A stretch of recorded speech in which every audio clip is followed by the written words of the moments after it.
Welcome to the trading card game Fire Emblem Cipher.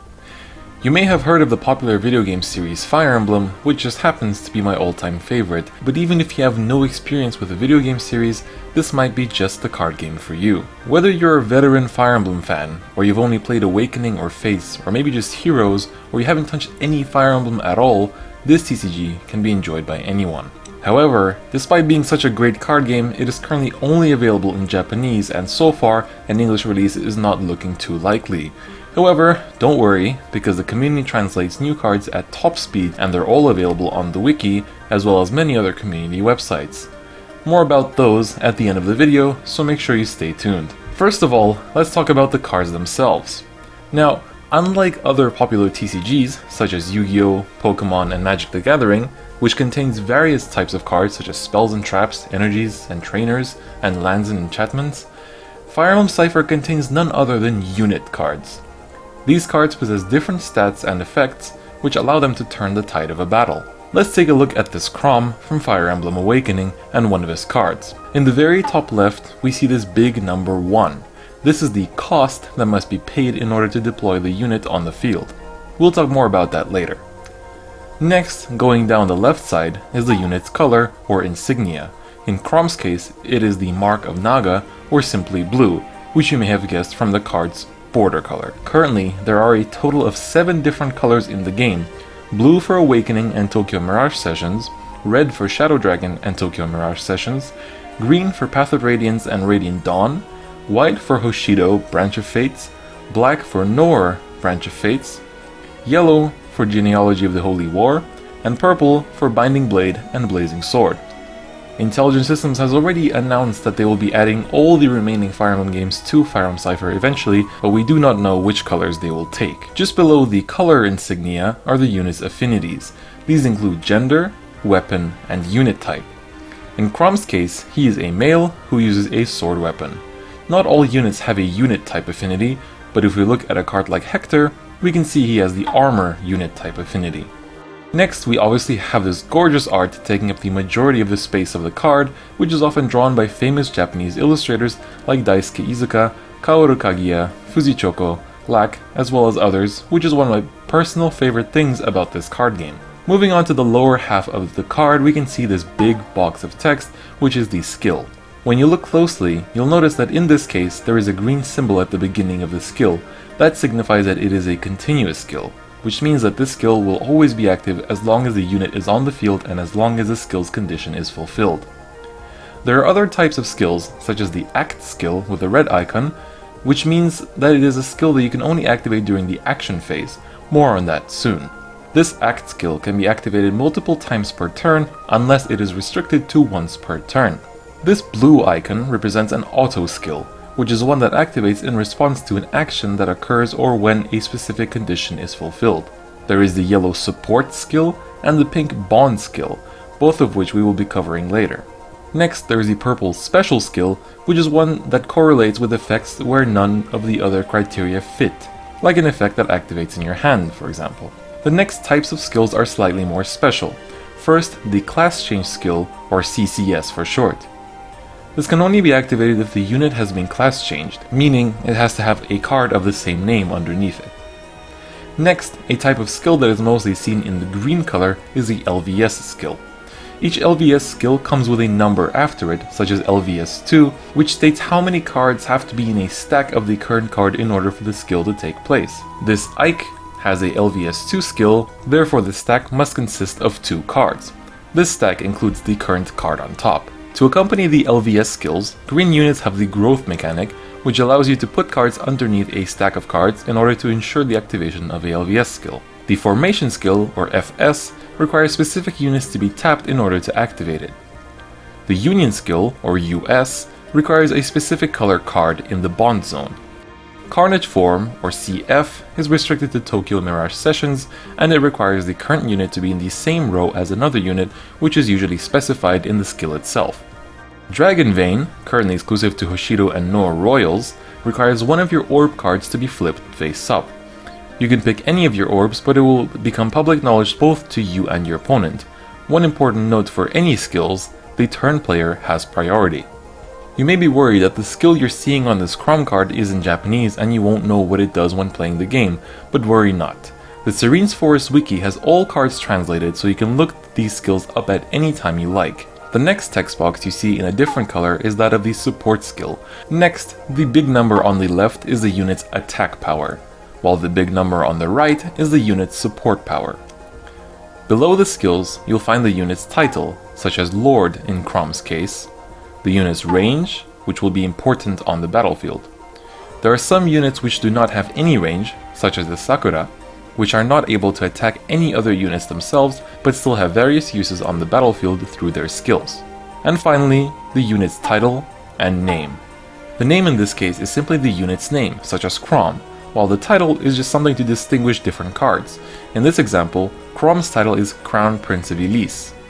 The one last detail of a card is unfortunately not on this version of Crom, but rather this class-changed one. If you haven't spotted it already, it's the number under the cost. This is the class change cost. Instead of paying the usual cost to deploy a unit, you can choose to pay the class change cost instead if you have a unit on the field with the same name as this unit. In case you find this confusing, I'll be explaining it very soon. Now that we've looked at the layout of a card in detail, let's talk about the composition of a deck.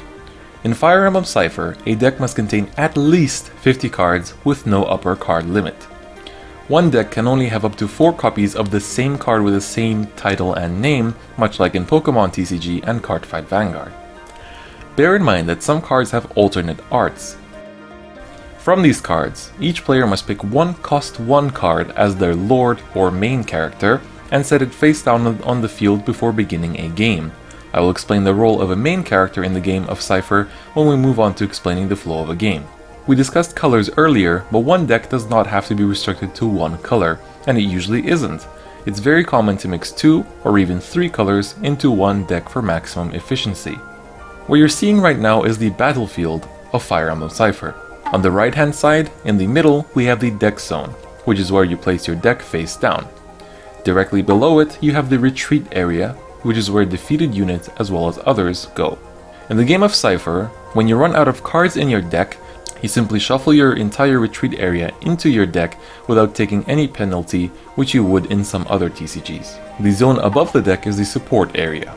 We will be talking about supports as we discuss the flow of the game. Next, we have this tremendously large area in the middle, which is the main battlefield and where all the action takes place. It's split up into 2 parts, the Vanguard area and the Rearguard area. However, most players simply refer to these as front line and back line to keep things simple. At the beginning of a game, you place your main character face down in the front line. The reason for this split of the battlefield refers back to the range of units. Units with 1 range can only attack what is in front of them, units with 2 range can attack what is 1 space further, and units with 1-2 range can attack both units in front of them and units that are 1 space behind. Some units can attack regardless of range. When there are no more units remaining in your front lines during your opponent's turn, a forced march is triggered, which forces all your backline units to be moved to the front and become exposed to the opponent's oncoming attacks. Where you decide to deploy your units is part of the strategy of Fire Emblem Cipher. The area below is the bond area. Bonds are your main resources in the game, and they also indicate which color units you'll be able to play. More on the uses of bonds soon. Finally, on the very left is the orb area.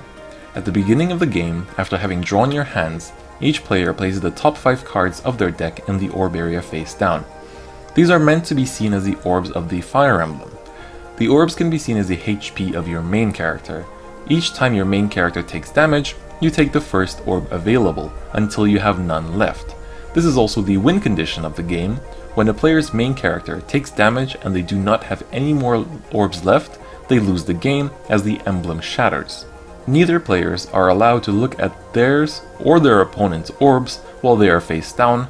However, there are effects like the aforementioned Dragon Vein which allow you to turn orbs face up. And now, it's finally time to talk about the flow of the game. Whoever goes first in the game is usually determined by rock, paper, scissors or a dice roll, whichever means you prefer. Once you've decided who goes first, both players pick one main character card from their deck and place it face down in the front lines. You may use a special marker card that comes with each starter deck to indicate who the main character is so that you and your opponent don't forget. Next, both players shuffle their decks and draw 6 cards each. If either player is unhappy with the cards drawn, you may mulligan once, which is to return all 6 cards to the deck, shuffle it, and draw 6 again. There is no penalty for doing this, but you may only do it once. Then, after you have drawn your hands, each player places the top 5 cards of their decks face down in the orb area, and now the game may begin. Each turn is split up into the following phases: beginning phase, bond phase, deployment phase, action phase, and end phase. The player who goes first skips their initial beginning phase and cannot declare an attack during their first action phase. By repeating these phases each turn, the game is able to progress. Beginning phase. This is the start of a player's turn. The turn player untaps all of their units by turning any horizontal cards back into the vertical position. The turn player draws a card from the top of their deck. There is no hand size limit in Fire Emblem Cipher.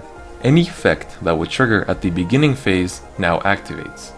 If multiple effects are to activate at the beginning phase, the turn player may choose in which sequence they want to resolve them. Bond phase. In this phase, a player may place one bond face up into the bond area from their hand. It is optional, but during the first few turns of the game, you will want to place some bonds in order to be able to deploy allies. Deployment phase. During this phase, the turn player may deploy units from their hand onto the front lines or back lines to class change units or level up units. When deploying units, you are restricted to your bond's availability. If you have one bond, you will only be able to deploy a 1-cost unit. If you have 2 bonds, you can either deploy a 2-cost unit or 2 1-cost units. Just bear in mind that you can never exceed the cost, which is how many bonds you have available. You can also choose not to deploy any units during a turn and save them for later turns instead.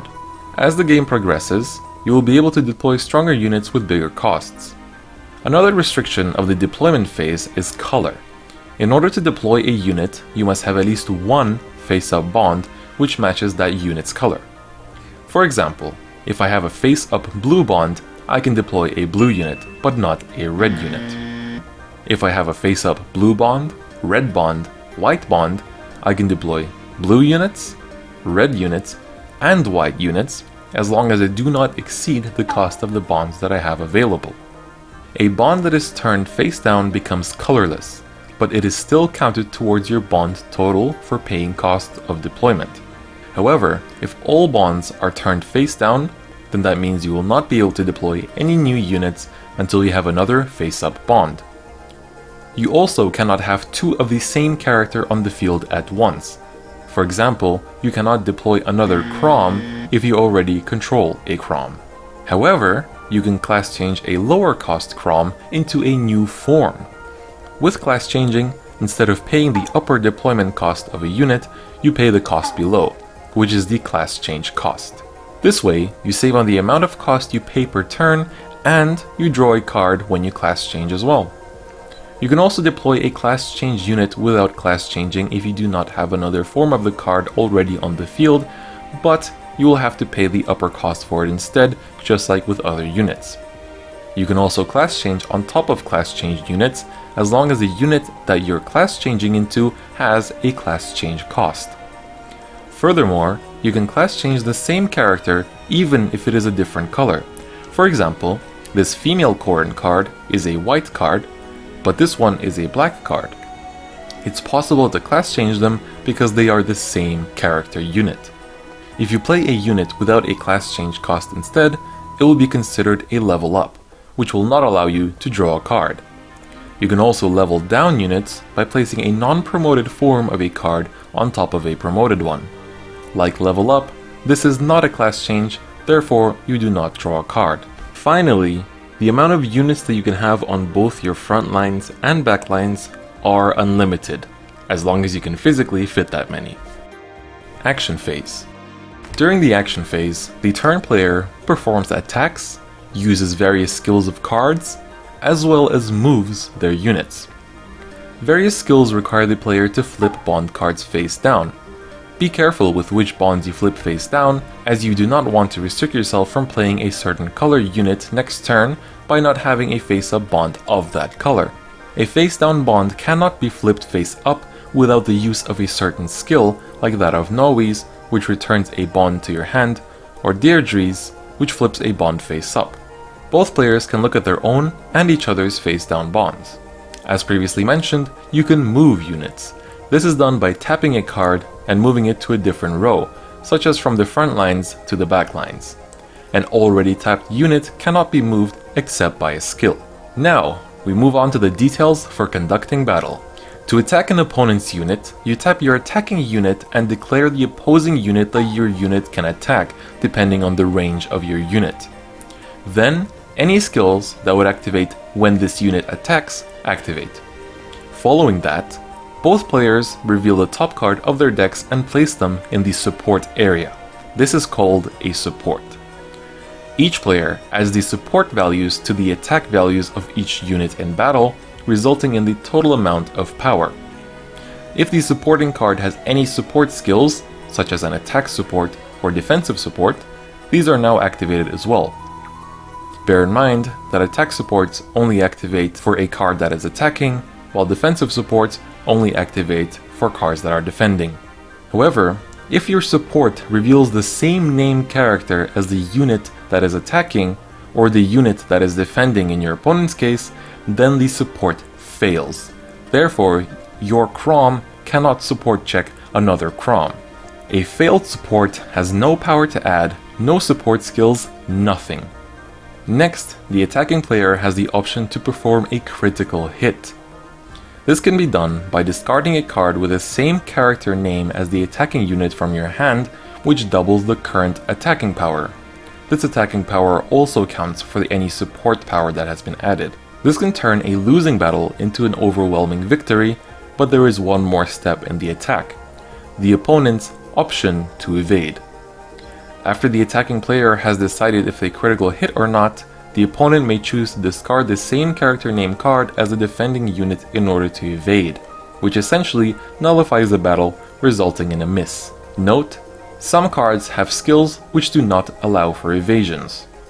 However, if no evasion takes place and the attacking unit's power is more than or equal to the defending unit's power, the attack hits. If the attacking unit's power is less than the defending unit's, then the attack misses. If your attacking unit succeeds to hit a defending non-main character unit, that character is sent to the retreat area, including any cards in its stack. If your attacking unit succeeds to hit the defending main character unit, then your opponent takes one of their orb cards as explained previously. If the opponent no longer has any orb cards left to take as their main character gets hit, then they lose the game. After a battle, both yours and your opponent's support cards go to the retreat area. And that sums it up for the action phase. Don't forget, you can battle, move units, and activate any skills regardless of order, as the action phase combines these actions together. Therefore, don't be afraid to perform a battle and then activate an act skill. After the action phase concludes, comes the end phase. Any skills that would activate during the end phase now activate, and any skills that stop being active at the end of turn now stop being active. After that, the turn order proceeds to your opponent's turn, where it is now your opponent's beginning phase. Before we conclude with the flow of a game, there are some miscellaneous issues that should be addressed to avoid confusion. With decking out, as previously mentioned, the player reshuffles their entire retreat area into their deck. However, keep in mind that this takes priority over everything in the game and interrupts what is currently happening in the game, such as when you place the last card of your deck into the support area. Don't forget that the card you use to support is in the support area and not in the retreat area, so it will not be shuffled back at that timing. If a card skill asks you to check a certain number of cards off of the top of your deck and you deck out while doing it, you shuffle your retreat area back to the deck and then continue until the skill is completed. After your deck has been refreshed, the game continues as normal.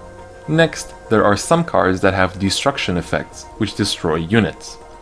Some of these are restricted to opposing non-main character units, but ones that do not exclude the main character can destroy the main character. This is the same as taking damage, so the opposing player would just take one orb card as usual, the same as what happens when the main character gets hit by an attack. However, because this is not a battle, the destruction effect cannot be evaded. Following that, there are some skills in the game which deploy units from other areas, such as the retreat area or hand. These specially deployed units do not take away from your total cost of bonds, so they can be seen as a special deployment. Just don't forget to make sure that the cost of the skill is covered. Next, there are some cards that have effects which break 2 orbs at once. If you happen to use this skill while your opponent only has 1 orb remaining, then it will not end the game. The opponent simply takes 1 orb to hand, and that's all the damage you're dealing. This is because the skill states that it breaks orbs rather than dealing damage.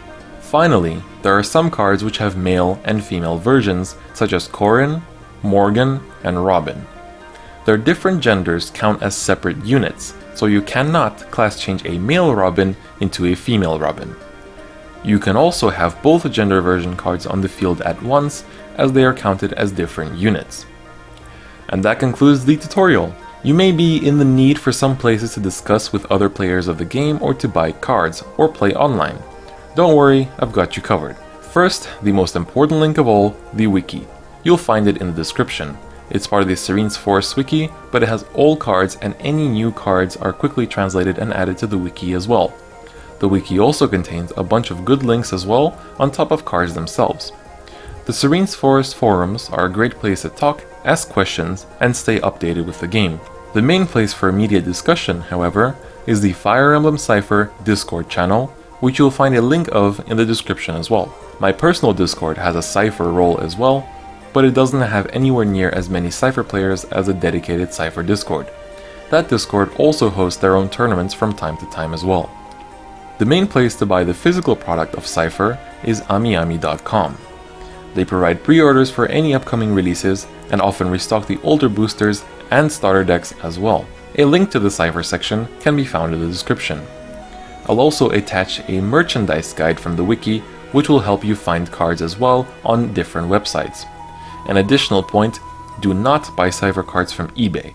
They are horrendously overpriced and overall not worth your money. Some of the alternatives you'll find in the merchandise guide will give you much better results. Online play is also possible through Lackey CCG. A guide on setting everything up is in the description as well. You'll also find that most of the people on the Cipher Discord play on Lackey, so you shouldn't have many problems finding an opponent. An alternative is to play through Tabletop Simulator. I have a guide on setting up Cardfight Vanguard on Tabletop Simulator, and setting up Cipher is quite similar on there as well, just that you'll have to type out some effects, while Lackey has them all loaded for you already. Apart from that, there's the official Japanese Cipher Twitter, which always reveals new cards first before anything else, so it's always worth a follow. Lastly, I do have several Cipher videos that I've posted before on this channel, so feel free to check those out now that you're more familiar with the game itself. And if you want to see me post more Cipher content, make sure to let me know. If there's demand, I'm always happy to provide. And that wraps it up for this guide. I hope this managed to catch the interest of many of you that may or may not be Fire Emblem fans, or simply people who have been looking for a new trading card game to play. I'll see you folks on the battlefield.